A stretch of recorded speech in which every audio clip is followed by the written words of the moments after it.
Aklı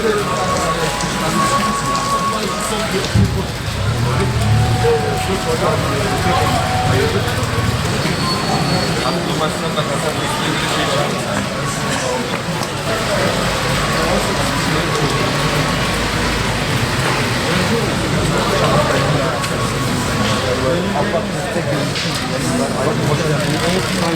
İki tane şeyimiz vardı. Gönüllümüz var. Hangileri?